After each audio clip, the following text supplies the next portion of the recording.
Hello, everybody, and welcome to the Friday edition of Moohead Radio. I'm your host, a big and furry bovine, and wanted to say that the signal problems that we've had with buffering and video problems on the show and also on YouTube appear to be corrected, as I've put in a brand new mesh network that is throwing a balls to the wall signal throughout the whole house, so that now if anything happens, they can't blame me for it. So you're going to have to listen to what I have to say, which is really kind of unfortunate in one respect, but the beautiful thing is you'll be able to look at my face the whole time. All right. Joining me on the show today is Tony the Calf and also Bullwinkle the Moose. So who could really, that's Bronx in England, and how could anyone ask for more? No, you can't. You can't. You really can't now. No, you can't. Now, here's the deal. There's a few things I want to kind of get off my chest here. One is Odell Beckham Jr., who, you know, it's amazing how people can listen. No sound, Moo? You're joking, aren't you? Is anybody hearing what I'm saying? Or is Christopher Milton Sr. just pulling my back leg? So if there's anybody who's having difficulty hearing this, I imagine other people will say it, but there should be no real reason for this. But what I will do is check on something just so that... Oh, it's working on YouTube. It's fine. It is? All right. So we don't have anything to worry about. And no echo on this at all, because I think anything on the StreamYard. Yeah. I consider myself the luckiest cow. Wow. Yeah. All right. So yeah, we're good. We're good. I think I've just been hooked. Okay. There we go. Odell Beckham, you know, there are still fans who say, you know, we should get Odell Beckham Jr. back. Are there really fans who still say that? Yes. You're joking, aren't you? And it's unbelievable. And here's his latest quote. Quote, I don't see the point in playing in the regular season. Well, neither do I, man. If I were him, if some team's dumb enough to pick him up just for the playoffs, then why not? You know something? This is one person who needs to have their other knee ripped out to be crippled for life and have to work for a living. This is a guy who needs reality right in his face. I mean, that's just ridiculous. How do you get to the playoffs? You win regular season games. And his quote is just unbelievably shallow. You know, Corky would analyze the situation far better. You know, I really don't see the point, he said. I'd rather play when that pressure's on. In other words, he doesn't give a fuck about the regular season. And that's why has. And that's why the Giants were losing. That's why the Browns were losing, why he wasn't giving his full effort. He doesn't care. He only wants the glory. Correct. The wrong kind of player, the wrong kind of athlete. Who needs human waste like that? My goodness. And I really do. I hope his other knee goes. I hope he has to work at a fucking Taco Bell and find out what the other side of fame is. You know where he should have to work? He should have to work the 12 midnight to 8 in the morning shift at a 24-hour bowling alley. You know, cleaning balls and fucking resetting pins and doing all that. That's what he should be doing. Whatever it takes. And here's Hammer Time. Hey, Jim, how you doing? Hammer Time. Doing great today, Moo. How are you? Oh, yeah. That's, yeah, me too. Everything is good in Moo Moo land. I'm just getting some things off my chest. And unfortunately, Amari Cooper is questionable versus the Bengals. Now, I don't know. Were you getting into Rox's unmentionables again? Is that? Oh, never mind. No. Getting things off your chest. No. I'm not going to step in that tar pit. No, not going to do that. Amari Cooper questionable versus the Bengals. And I'd like to know what the Browns are doing during practice that all their players get injured in Thursday practices. It's crazy. It is. Yeah, he hurt his hip, and that's all we know. So is he going to play on Sunday? Well, if he doesn't, then Deshaun Watson should sit, because there's no point in putting him out there with David Bell and Donovan Peoples-Jones and David Njoku. If he doesn't have his primary guy out there, don't do it to him. Don't. I know he's got to knock the rust off, but, I saw it was Mary Kay Cabbagehead's birthday the other day. Was it? And she Hall told of the Fame, world. Mary Kay Cabbagehead, you need to say. Yes, and she said, it's my birthday today, and She'll cry if she wants to. Oh, wait, that's a party. Never mind. yeah. And what I wanted to do about this is and I almost tweeted back to her and said, congratulations. Why don't you and your husband knock some of the rust off?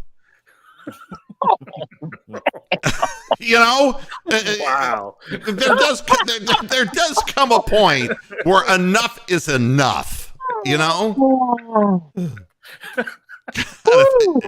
haven't recovered from You that. are in fine form today, my friend. I'm absolutely coming out swinging. Hollywood's gone swinging, yeah. All right. Yeah, so I don't know. That was just an askance thought that went through my mind. I did not tweet it. Instead, I said it on a live broadcast. Okay? I'm sick and tired of all of this crap.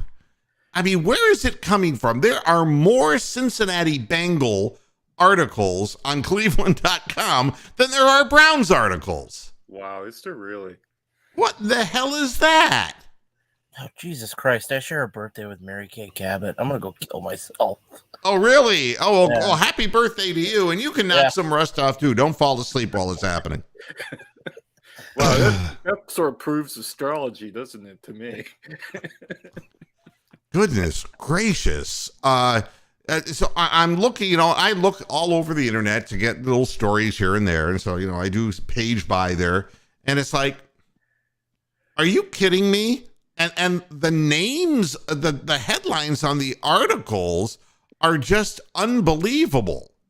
I mean, they're things like, why Joe Burrow will use his arms and legs to beat the Browns. Was he just going to have the balls fly out of his ass or something? What? I don't know. He's going to be the Black Knight in Monty Python. It's just a scratch. It's a flesh wound. I'll bite your legs off. Coward. Yeah. And then all about the Bengals running back conundrum with Joe Mixon and Perrine. Pirine, yeah. Yeah, that's another one. Then how about Kevin Stefanski and Zach Taylor are perfectionists and very similar? How can they be perfectionists when they make so many mistakes? Somebody tell me. A person who's a perfectionist just gets every detail right. Please make this stop, dear God, please. Here's how the Bengals will hold down Deshaun Watson and Nick Chubb. This is Cleveland.com. Make it stop. Why don't they get a transistor radio and try to pull in WLW? They can just listen to Cincinnati.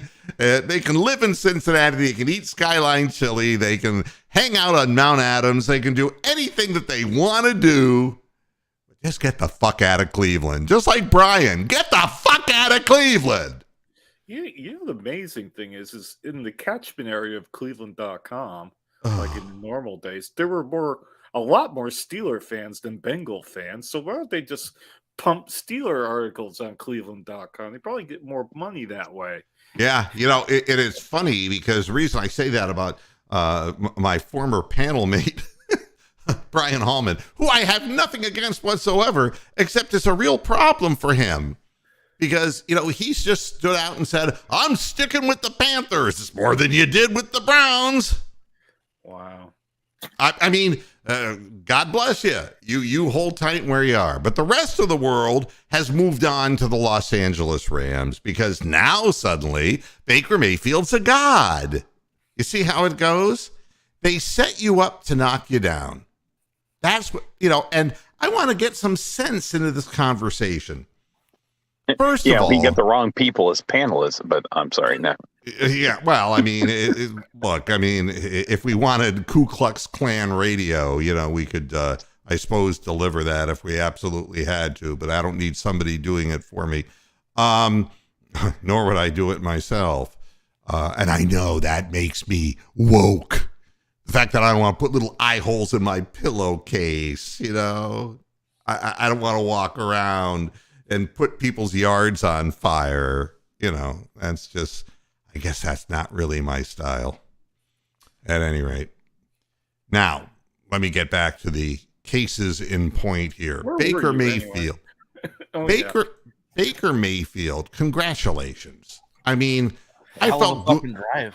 You can't go. I felt good for him, not because he's a good person, because he's not, but the fact that, my God, he's been trashed. And when you're the victim of this big vortex of media, it's really unfortunate. I will again explain to you what's wrong, because you all saw what was right. Oh, he can wake up feeling dangerous. He can do that. We know that. He has the ability to do that.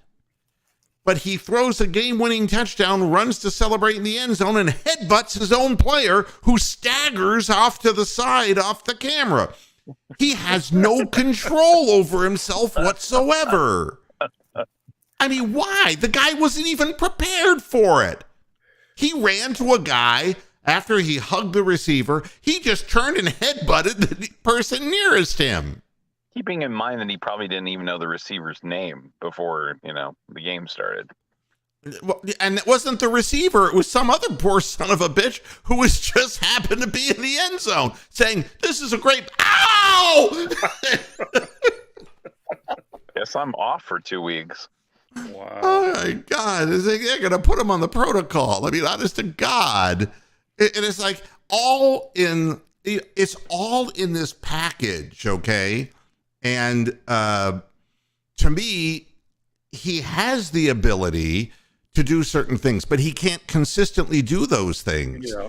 And let's look at the final drive for what it was. I mean, first of all, how many penalties did the Raiders have? I mean, and what were they thinking?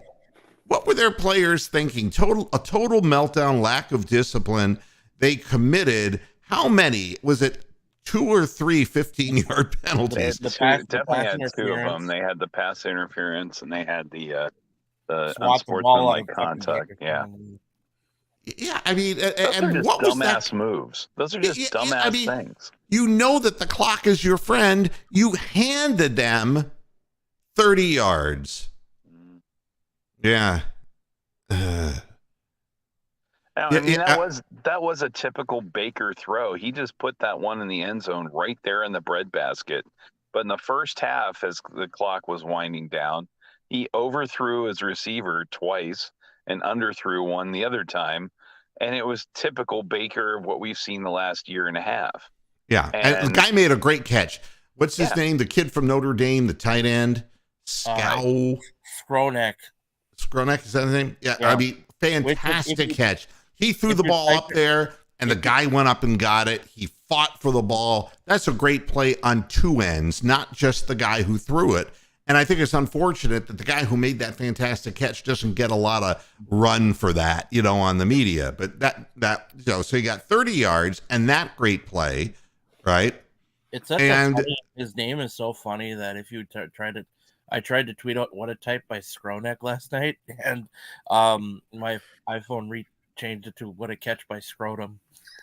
Yeah, as for Al Michaels, are my balls shriveled? Yes. Yes. Fuck that. I mean, the Browns are missing him since he's been gone away. Oh, we're missing you.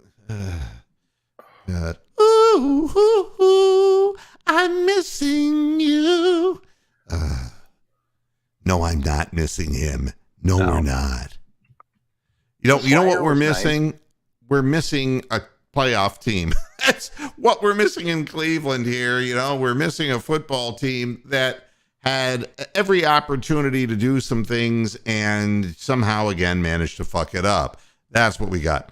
Now, but I want to say that Baker Mayfield in measured doses can do certain things, and so could Ryan Fitzpatrick. And I think they're the same person. I think that they're fiery, they're competitors. I think they want to get out there and play. I think that they have an aptitude. Obviously, Baker has a good aptitude to learn, plays. But again, if you sight read a playbook, you're going to go to your primary receivers. The question is, I still saw him getting sacked where when the first guy wasn't open, they just caved in on him. He's short and he's slow. All right. So for every good thing, there's a not so good thing, and he's Ryan Fitzpatrick. I mean, there is one big difference between Fitzmagic and Baker, is that Fitzmagic can get on the rides at Cedar Point. So nice. Boy, I thought I was a tough crowd. I've been holding that back for like a minute. You were singing John Wade earlier. I was impressed by that. I'm not missing you. Yeah, well, the Browns have claimed British. Was he Hungry Eyes as well? No, Eric Carmen. Browns claim wide receiver Jalen Darden placed wide receiver Anthony Schwartz on the permanently unable to play football list. That's the new pup list for the Browns. It's incredible. The guy runs one ball in on an end around where the other team was completely faked out and nobody touched him. Nobody laid a finger on him. The other time he caught a pass and somebody laid a finger on him, he fumbled it, right? Yep. Right. He fumbled. So Anthony Schwartz then comes out and says, it's really been hard on me, all of this social media dumping on me. And, I'm an advocate of mental health. Good. Get a new career. You could be a sociologist. Go back to Auburn and get your degree. It's like, it's a quote, one of my favorite movies. It's a ball. Catch it, you big dummy. Yeah. Or as I would say, carry my bags to the bellhop who tried to give me stock tip information. Shut the fuck up and carry my bags. That's what your job is. It's like a taxi driver. It's like, the one thing I want to tell you, my friend, I have a good stock tip for drive me to where I'm going, please. Get me to the airport. That's your job. Anthony Schwartz, I don't mean to be cruel. This man could have a very productive life outside of football. His body can't take the punishment. He's perpetually injured. The reason they said they put him, and it's the IR through the end of the year. We're not going to see him ever again. It's like, yeah, well, no, they basically let him acknowledge that he was, had mental problems. And then they said, here you go. You're on the IR. Whew. Glad he did that for us. Yeah, I mean, it's crazy. Anthony Schwartz complaining about all the pressure he's under and why that's making him drop the ball. Some people were meant for the big time. Some people weren't. I mean, this is such an elite thing, professional sports. I mean, I watched guys come through Canton, Ohio when I lived there growing up through high school who were star high school basketball players. And they made it. Like, I'll tell you that one of the biggest stars was Phil Hubbard out of Canton McKinley. Nick Witherspoon was a decade previous to that. And they both made it to the NBA, but they were both sixth men. Okay. It's incredible how good the top rack players are in the NFL. And I hate to say this, but Anthony Schwartz wasn't even that good on Auburn. No. So there's no chance. Was he not a third-round pick? Right. And ridiculously so. Everyone said, what the hell? Yeah, when we drafted him. Supposed to make a team and stick around for a while. They're not supposed to be a potential liability. Yeah. Yeah, they were total Project Donkey pick, that was. All right, and we got Coach Wilson. Hi, Coach. Hey, hope you're doing well. Hope everybody else is doing well. I just nice don't know to what's hear going from on you. with this team. I mean, you have stuff like this going on. Obviously, just softness by the way this team is run. And then you have who knows what's going on at practice with everybody getting hurt all the time. I don't understand it. Yeah. And Sean Moody, you're right. Baker did throw a pick, but it was nullified. All right, because of the pass interference, and it was pass interference, and the guy swept in. It would have been interesting to see what would have happened had the guy not held the receiver. The receiver probably would have occupied the space, and it would have been between number 30 coming in on the outside, who picked the ball off. He would not have had as clean an angle. He may have been able to break the pass up pretty easily, though, because he was throwing into double coverage. But be that as it may, that's sometimes the way, that's just the slings and arrows of the business. Sometimes you're the bug and sometimes you're the windshield. You know, that's the way like a Shakespeare and Mary Chapin Carpenter reference all rolled into one there. All into one. And I know better, but John Grassoff, are you there? I am. Good. What do you have to say for yourself, John Grassoff? Baker Mayfield was excellent last night. That's it? He was excellent last night. Well, I really got no thought. I got no thought process. Well, at least you're honest about it, you know? Yeah. I got nothing in my head. Yes, the Meadows. Yeah, it's John in Florida. In the Meadows in Florida, where the Meadows is it's a really young area. It's really like all the yuppies and Generation Z people, right? Right, John? Oh, sure. 55 and over. 50s? Yeah, no, you know what's really funny is whenever something says fine 55 plus living in Florida, it's closer to 70 plus. I mean, I've yet to see anything. Everyone wants to use that 55 number. I mean, you know something? At 55, I was bird dogging chicks. You know what the hell is this? I'm not ready for assisted living. I'm not. And no, John does not live in assisted living. I don't want to imply that, but the Meadows is a mature neighborhood. Yeah, it is. But so is Lakewood Ranch in the area that I'm in. I mean, it's the same. Hey, a lot of what's people. happened? What's happened is my age group now is I'm looking at 70 and 85-year-olds. That's all you're doing is looking. Unbelievable. Oh boy. So you're not going to see Anthony Schwartz again this year. I never thought I'd get to that point. No, we all woke up and we turned into Bill Masterson. Anthony Schwartz, you're not going to see anymore. So, and it's you can say that it's for whatever reason you want, but I say it's because he's not good at football.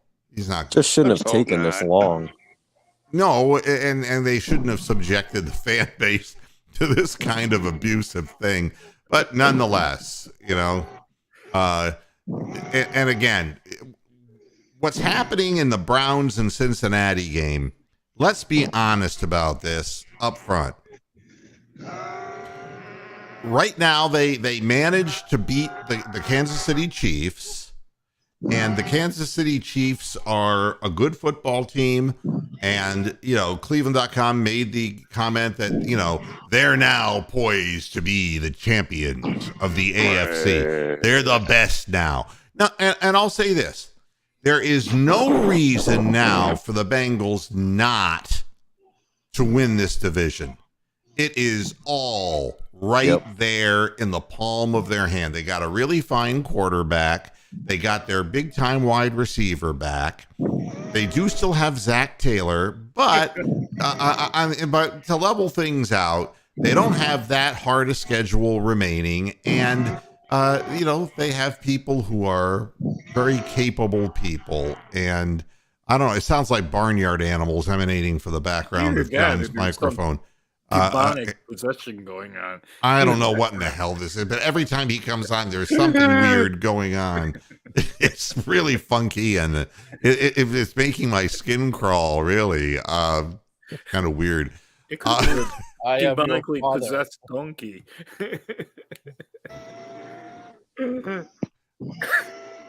John, what are you doing, man? Are you like a I don't know what happened to my mic. I thought it was like if you were using a bong. Am I too loud? No, you're like inhaling your microphone. It sounds like you're in an iron lung. Yeah, that's what it sounds like. Yeah. Huh? Aqualung, my friend, don't you start away uneasy. Okay. Yeah. Sitting on a park bench. There you go. Running down his nose. I don't know what the background noise is, but it really is. Me? I know. Yeah, it is you, and I'm putting you on mute for now. Because I'm going to hear about this in the comments of the show. What in the hell's wrong with that guy's microphone? Joe Burrow is thrown for 3,446 yards this year. I mean, this guy, he really is a good quarterback, okay? I mean, there is no denying that. If you take a look at the team statistics for the Cincinnati Bengals, I mean, they have more first downs than their opponents, 271 to 217. They have more passing first downs, 166 to 122. They have more first downs by penalty because of the pressure they can put on you with the throwing downfield, 28 to 16. They got less rushing yards than their opposition, 77 to 79, which means their defense against the run is effective. Total offensive yards, 4469 to 3960. These are just numerical things, and I know you can't judge the outcome of games just on this. Their offense, they've run 60 more plays than their opponents have. The average yards, 5.7 versus 5.4 for their opponents. But the one thing is the average yards per rush is only 3.9, but it isn't hurting them because he gets rid of the ball so quick. Even if they're in 3rd and 7 situations, they're converting a lot of those. And plus he just doesn't get sacked.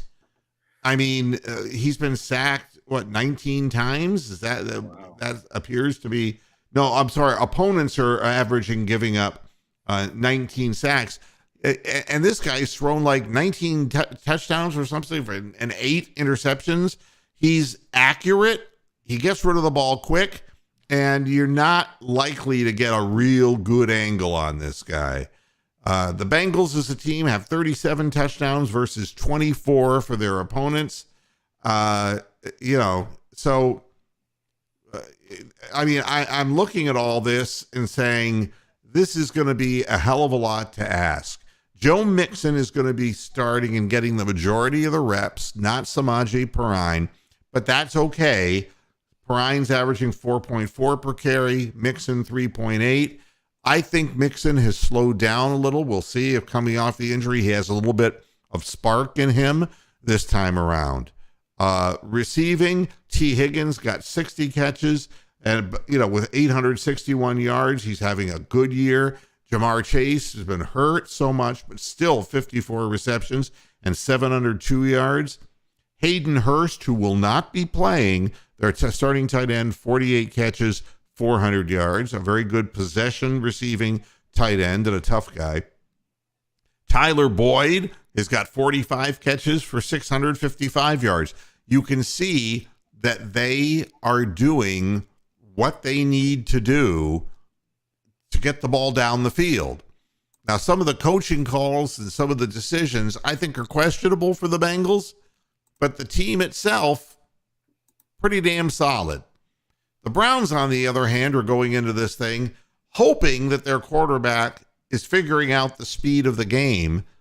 And I'm just wondering if Amari Cooper doesn't play, it isn't going to be very easy for the Browns to put points on the board. And the game being played in Cincinnati is a huge advantage for the Bengals. I think it's just going to be very difficult for the Browns in that environment. And I understand why Kevin Stefanski is saying, I really don't expect, Jacoby Brissett to see any snaps in the game because, they invested $230 million guaranteed dollars into this guy. So what are you going to do? What are you going to do? So we have to live with whatever it is. And until he is able to show that he's up to speed, and I don't think that's going to happen anytime real soon. I really don't. I think that it's asking way, way, way, way, way too much. And he doesn't even have frontline guys, receivers. And if he's missing Cooper, you don't want to know. Now, if you're wondering about Cleveland.com or Cincinnati.com or whatever the fuck they're calling themselves this week, you're not going to believe what I'm going to tell you here. The title I already gave you. Here's how the Bengals hold down Deshaun Watson and Nick Chubb. And you want to know what they're doing? Mary Kay Cabbagehead is on the Strictly Stripes podcast. Can you believe this? That sounds like a Cincinnati broadcast. It is. It's a Bengals podcast. Wow. It's disrespectful, man. It's just so disrespectful. Move. Now, is she a permanent, weekly, or is it a one-time?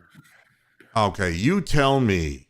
All right. I don't follow the situation. Yeah. I'm saying the same names that appear, it's the same people. Muhammad Ahmad, Andrew Gillis, Mary Gay Cabot. It's the same people who appear on the Browns podcast. They're changing allegiances to ride the bandwagon. It's really pathetic. Wow. It says this podcast features Muhammad Ahmad, Andrew Gillis. It's the same thing. It's like, I'm done with it all. It's if you don't want, you can always do what the Brian Holmans of the world do and haul your ass somewhere else because you don't like the fact that a black man's playing quarterback or whatever your situation is. And that is part of the reason. Make no mistake. Make no mistake. The other part of it is that Baker Mayfield is, I guess, the hero of some people. And I think the other reason is because people who accuse the other side of being woke suddenly use that same wokeness to call a man who was indiscretionary to the max a rapist. That's like calling somebody a pedophile. You better be damn well sure when you use these words, I ain't woke and I know the meaning of English and I know all kinds of dog whistles that people make. If you don't like Deshaun Watson, go someplace else. That's fine. Don't come back. And if the Browns have made the worst decision they could have made financially, that's up to Jimmy. He's the owner. It wouldn't be the first one. If we end up back at 131-1, it wouldn't surprise me. But I grew up in this area. This is what I grew up with, and it's unfortunate that it goes on this way. You can't be a quitter when you're a fan. You just can't do that just because you don't like one guy. That's just foolishness. At any rate. Meanwhile, Jamar Chase understands one thing, and that's that they're eager to get out and take it to the Browns because the Browns have taken it to them 5 times in a row. So there is a lot of motivation for Cincinnati going into this game as well. And God only knows if Burrow has a bad game and this game is close in any way and somehow gets away from them, there's going to be a lot of questions asked in Cincinnati. Cincinnati is going to win this football game, and they should win it big. They should win it in the realm of like 34-13 big. That's what they should do. If they win, period, people will just say it's a W and move on. But if this is a close game for any reason, you would have to think maybe they are kind of psyched out. I don't know. Yeah, but again, they're at full strength with the exception of their tight end, and I think, you know, they're going to be shooting for Bear, and we're the Bear. Sean, you know, it was incredible that whole period of time with Huey Jackson. You know, we're all gluttons for punishment, but yeah, it was impossible to stand Hugh Jackson. He was just the most detestable person I can think of that I had. I mean, I didn't like Forrest Gregg because, first of all, he had this weird nervous tick that was like, and I don't know what that was. I don't know what that was all about, but it's like he was living in another era, you know. And it's like, what do you mean forward pass? Is Bart Starr for the sneak over left tackle for a touchdown in the freezing cold? It's like, okay, Forrest, whatever.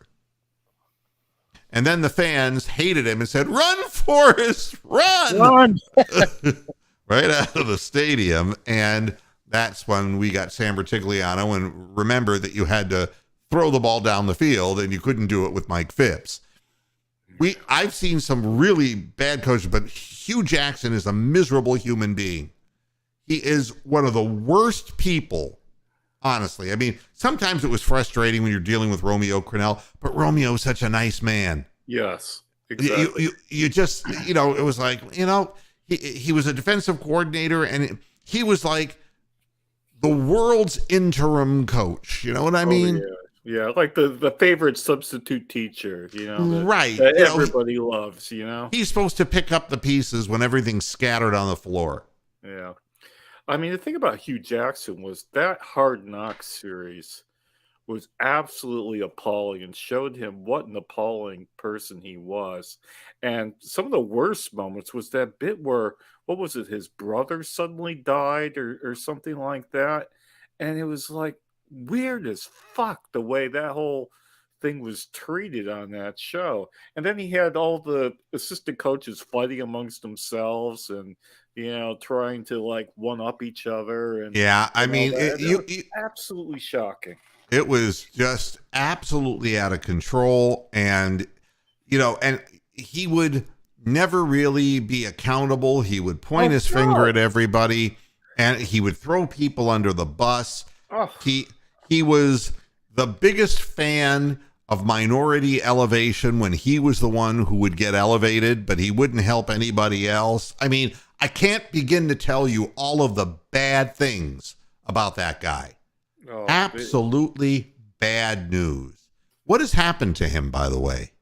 I don't know, but he did that period of accusing various improprieties, and now nothing's happened from him since. So wasn't he going to a traditionally black university to coach? What, an HBCU? Hugh Jackson? Yeah. Let me look. I thought he was like Grambling State.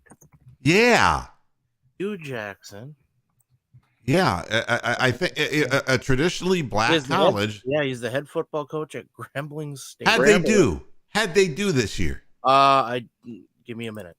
Yeah. Okay, we're looking. We're both. I got the team on this, man. Yeah, I thought because that's when he started. That's when his blackness quotient went up. They finished 5th in the Southwest Athletic Conference. Well, that's the one Deion Sanders kicks ass in. Well, that now he's gone to Colorado. And and took all of his coaches with him. They went finished 2-6. In their conference, what was their overall record?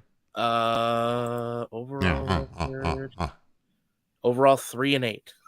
Is there any water he could have jumped in close to Grambling State? Just out of curiosity. Yeah, I think the Gulf. I think it's pretty near. They lost 37-0 to Southern Mississippi.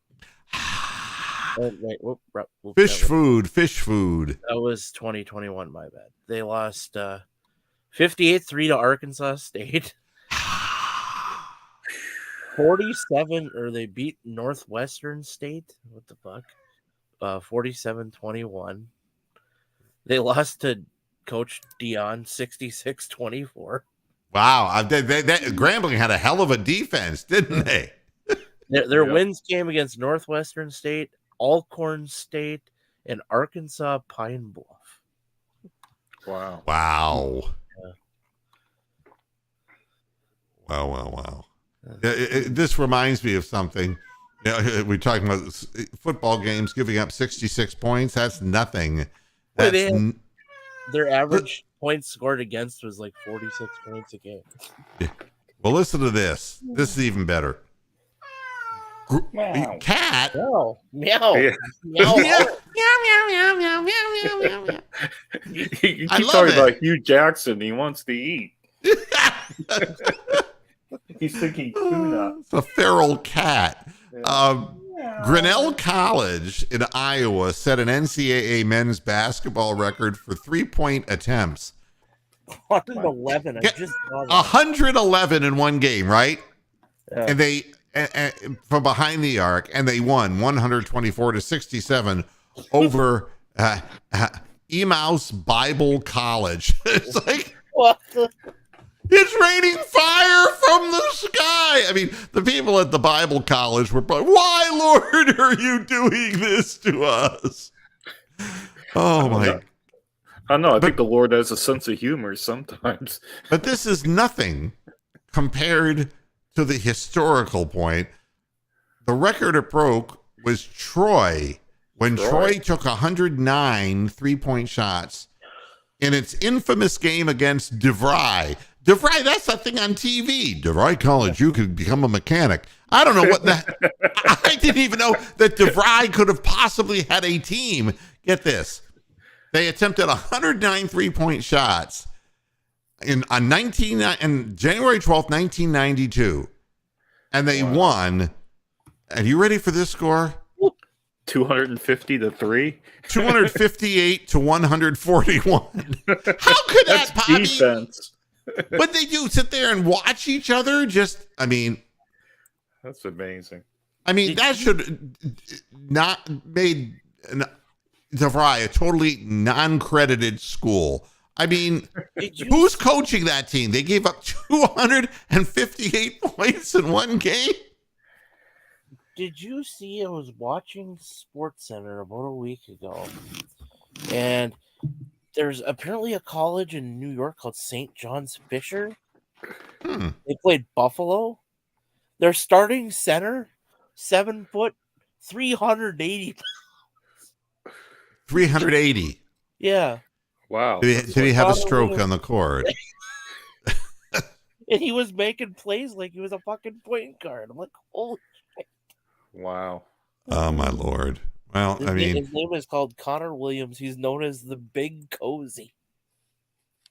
You know, who is the guy? Somebody's going to have to help me out in the chat room. Kid who went down here in Florida. I think he was like Central Florida.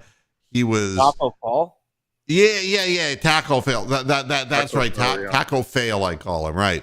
Yeah. He never. He had a brief stint with the Cavaliers. Yep, he did. Yeah, and there's always some. He plays in China for the Xinjiang Flying Tigers. I remember when who was that guy named Reeves who played it? I want to say Country Reeves. Yeah, Big Country Reeves. I'm glad you remembered him. Nobody talks about him anymore. Where did he go to school? He went to school like in Oklahoma somewhere. I forget where the hell he played, but he actually, I think Vancouver, when the Grizzlies were in Vancouver. Oklahoma State. That's where he played, I think. But these guys come out of these small programs and they become curiosities. 7 foot, 380 pounds. It's terrible. It's terrible. I thought that, but yeah, when we were talking about Grambling State's defense, it's like, that's nothing compared to DeVry. Is that where this all led to? DeVry Institute. Let's just make it stop. Another thing that was said in bad faith on a certain person's podcast is my hate case against Joe Shipley. And there's a difference between, I don't dislike Joe. I think he's an asshole. And there's a difference because I don't know him. But when you jump into my chat room and badmouth my team and talk trash after I'm polite about your team, it doesn't go very far with me. So I don't want him here because he only comes here for the wrong reasons. The reason I'm talking about him is because the Ravens are likely to start Tyler Huntley over overrated Lamar Jackson. But you know something? You mark my words. He'll get it done. Huntley will get it done. Yeah, he will. I think he's a decent quarterback. He's the best Huntley since Chet. That's exactly right. And that's way, way beyond the ears of our viewers. But yes, Chet Huntley. I think that he's a very capable backup quarterback. And, again, they're playing the Steelers. So really, Tyler Huntley, I think, has more discipline than Pickens. Pickett. General Pickett? Yeah, take your finger and pick it. And I don't know, Pickett's doing all right, but I don't think that Tyler Huntley is not going to turn the ball over. And I think that that's part of what Pickett does. The reason I had Pickens on the brain, that last week's game, I mean, what the fuck? And the Bengals recovered an onside kick, and that asshole, and I told people, you don't want George Pickens. Remember in the draft, I said... he's a total head... He's a OBJ in the making as far as head case. Yeah, a total head case. And I said, I don't want another wide receiver, echoing the memories of some of the other bozos we've had, And sure enough, who hits helmet first when a guy recovers an onside kick on the ground? What a head case. But he's perfect playing in Pittsburgh because, obviously, the coach was like, yeah, that's what I like to see. Fucking Mike Tomlin. Makes me ill. So at any rate, the deal with Joe Shipley is don't talk trash. And I have nothing against, the Ravens. The Ravens, the Bengals, I got no axe to grind. Our biggest enemy are the Cleveland Browns. It's our management. It's our owner. You just got to be able to focus on what's really wrong. Well, it's got to be time for panel predictions here. Yeah, you know something, Sean? I'm sorry you got COVID. I had COVID back in September, and just chill. Relax. Don't watch the Browns. Oh, God. I hope you get well, Sean. You're a good guy. It is time to make our predictions, and we'll start with Coach Wilson. Are you there? You need to introduce it with Don Crickey, though, the Battle of Ohio. This is No. All right, Coach. I just think that, you could say what you want about the hex and all that stuff, but I just think that it's probably going to be a motivating factor more for them, obviously, than the Browns. So, and just from what we've seen, they've been pretty productive. The Browns, I mean, whether Deshaun's rusty or if he's able to kind of shake a bit off of it, I just don't know if we're going to be able to handle Cincy's offense. If they're at full power, obviously Now they're going to have Chase this time around. That changes everything. So I think at the end of the day, it's just going to be too much for the Browns to handle, even if, again, I just don't think it's going to be a matter of what Deshaun's able to do or not. We don't have any receivers anyways if Deshaun's playing really good. So give me the Bengals, actually, 26-20, unfortunately.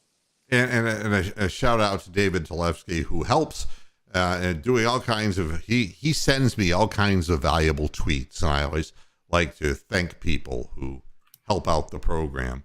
Radu believes the Bengals are going to win 31-24. And my goodness, Ronald, 42-13.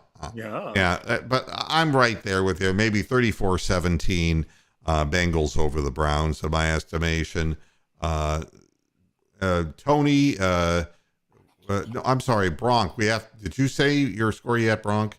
No, I haven't. Oh, well, we'll let you.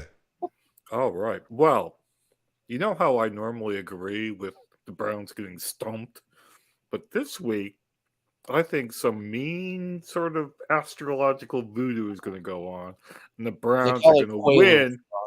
The Browns are going to win 23-12 on some fluke plays.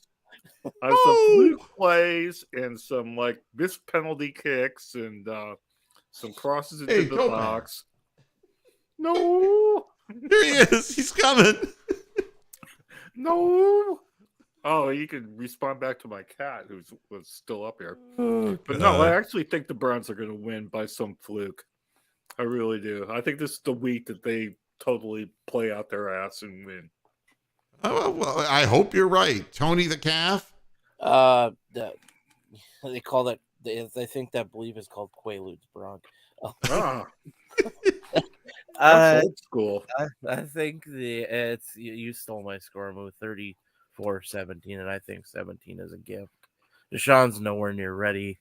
You know, you can only ride Chubb so much, and not only that, the Browns are not going to get more defensive touchdowns. That's the quota for the season, you know. The Texans are so goddamn inept. It's not even. Well, this is the week where we have nobody. We don't have Amari Cooper. We don't have any fucking linebackers.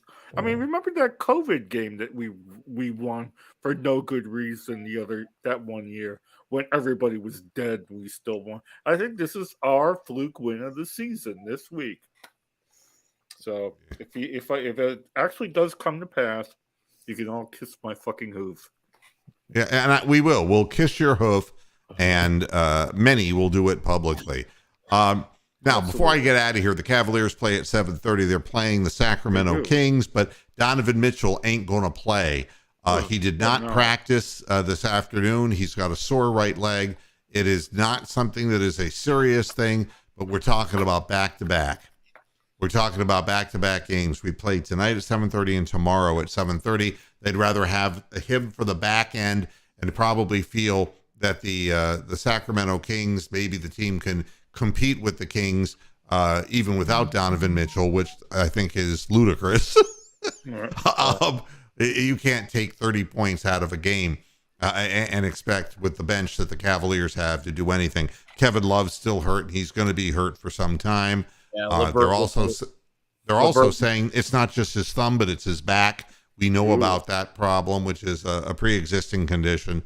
Let's see if there's anything else that I can tell you. And nobody, the Kings are going to have De'Aaron Fox and Terrence Davis. So as far as if you want good news for the Cavs, Ricky Rubio has been sent to Canton to do 5-on-5 workouts. So he is progressing in his rehab, and nothing imminent on Rubio playing, but he's getting to the 5-on-5 action, which is good news. That means everything is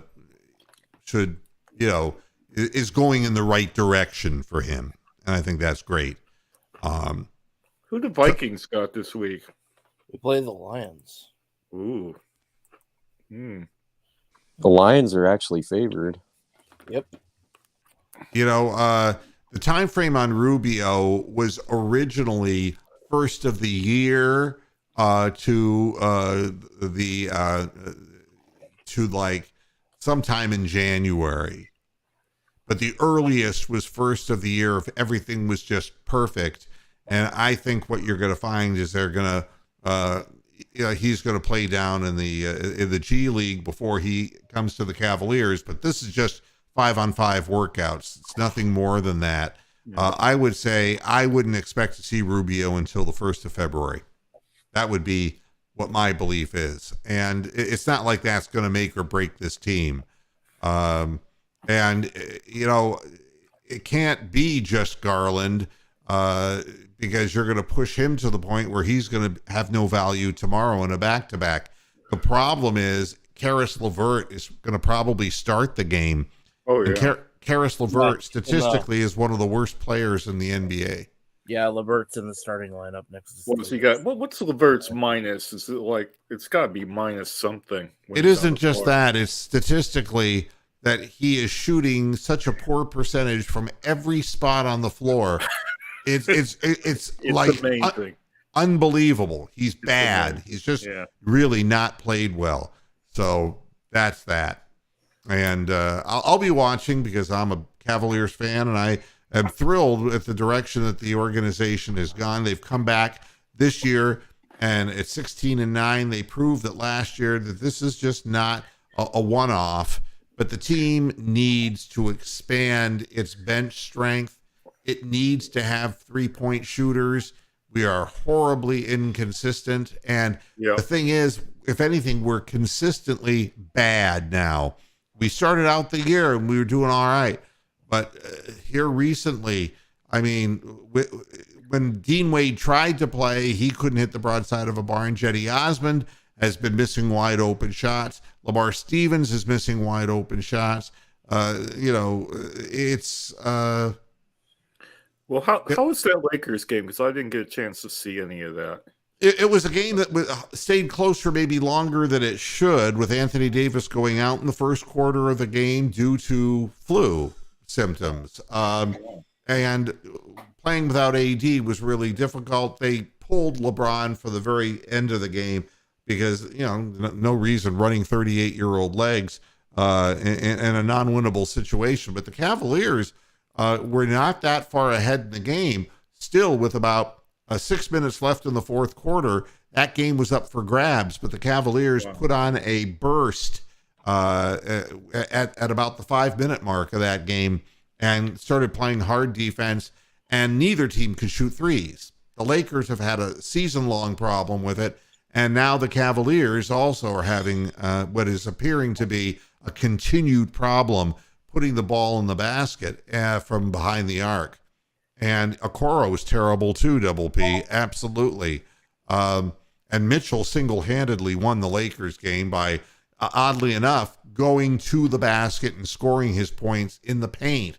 He actually was really using his body to get into the rim, and I think his leg is sore because he absorbed some punishment in the process of winning that game. So, for what it's worth, that's it.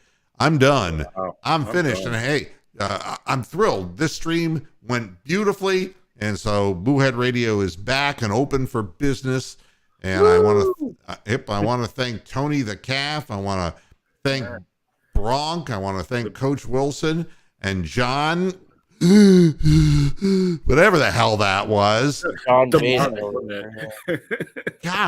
that was really weird. And also to Hammer Time for jumping in as well. And thanks everybody for tuning in. I will see you again on Sunday at halftime and post-game shows for the Browns. And Victory Monday. In the Battle of Ohio. We're back. I'm Don Cricky. I won't go away. I will not be ignored. All right. That's it. Thanks everybody for tuning in. I'll see you again on Sunday. Until then, hasta la vista, Pasture Heads. Good night. Good night.